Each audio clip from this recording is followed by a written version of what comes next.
तो चलिए बात करते हैं 2026 की। मार्केटिंग की दुनिया में ना, ये सिर्फ एक और साल नहीं होने वाला। ये एक बड़े बदलाव का साल है। एक ऐसा मोड़ जहां मार्केटर्स पर काम का दबाव इतना ज्यादा है जितना पहले कभी नहीं था। तो सवाल ये उठता है कि इस बढ़ते दबाव को जबरदस्त तरक्की में कैसे बदला जाए। आइए इसी को समझते हैं। और इस कहानी की शुरुआत करते हैं एक सीधे साधे लेकिन चौंकाने वाले आंकड़े से। 76%। ये वो मार्केटर्स हैं जो कह रहे हैं कि वो काम के बोझ तले पूरी तरह से थक चुके हैं, मतलब बर्नआउट महसूस कर रहे हैं।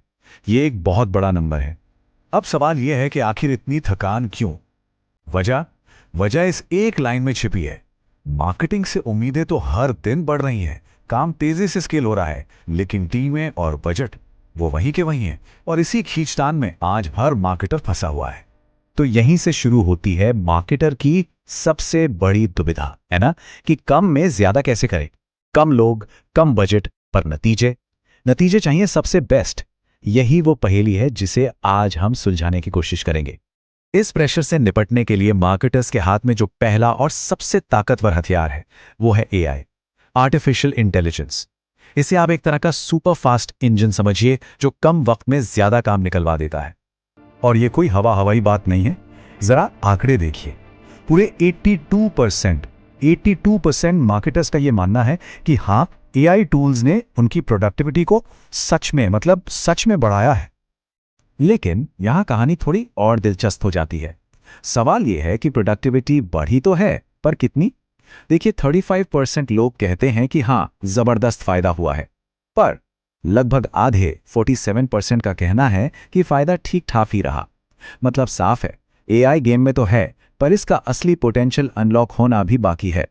तो उस ठीक ठाक फायदे को जबरदस्त फायदे में बदलने के लिए क्या करना होगा? वेल, मार्केटर्स अब और भी एडवांस्ड एआई टूल्स की तरफ देख रहे हैं, जैसे कि प्रिडिक्टिव एनालिटिक्स, जो पहले ही बता दे कि आगे क्या हो सकता है, या फिर ऑटोमेटेड कंटेंट क्रिएशन।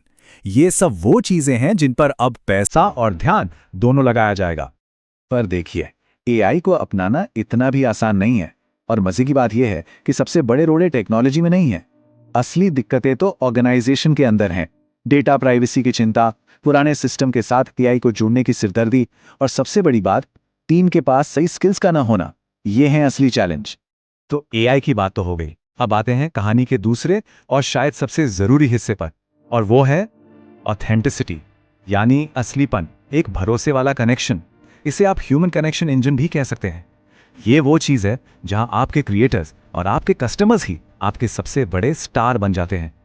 और ये स्लाइड तो पूरी कहानी ही बयां कर देती है कि असल में लोग किससे इन्फ्लुएंस होते हैं। देखिए, 65% लोग उस कंटेंट पे भरोसा करते हैं जो असली लगे, अपने जैसा लगे, जो क्रिएटर्स बनाते हैं।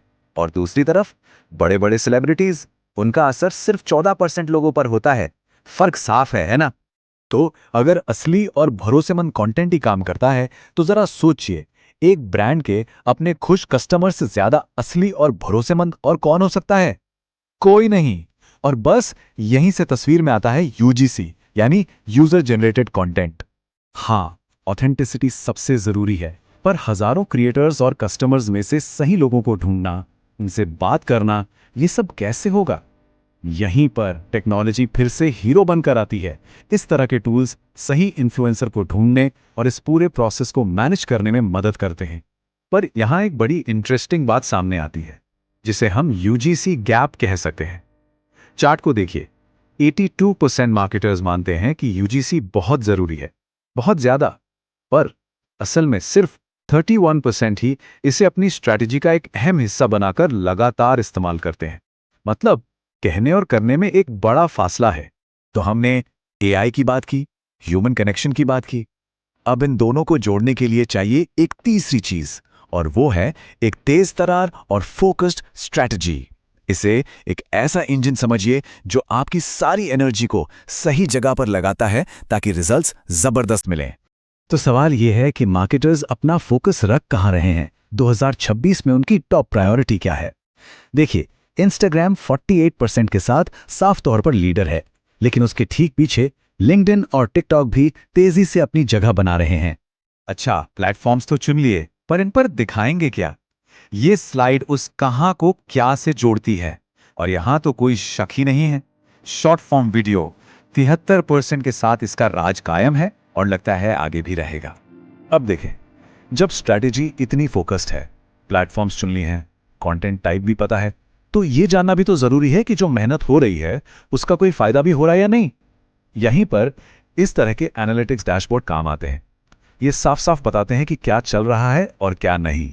तो एआई, ऑथेंटिसिटी और एक फोकस स्ट्रैटेजी, ये तीनों कमाल की चीजें हैं, पर ये सब हवा में काम नहीं कर सकती। इन्हें चाहिए एक मजबूत नींव। और वो नींव क्या है? वो है आपकी कंपनी का अंदरूनी सपोर्ट और टीम्स का एक साथ मिलकर काम करना। और पहली नजर में तो सब ठीक लगता है।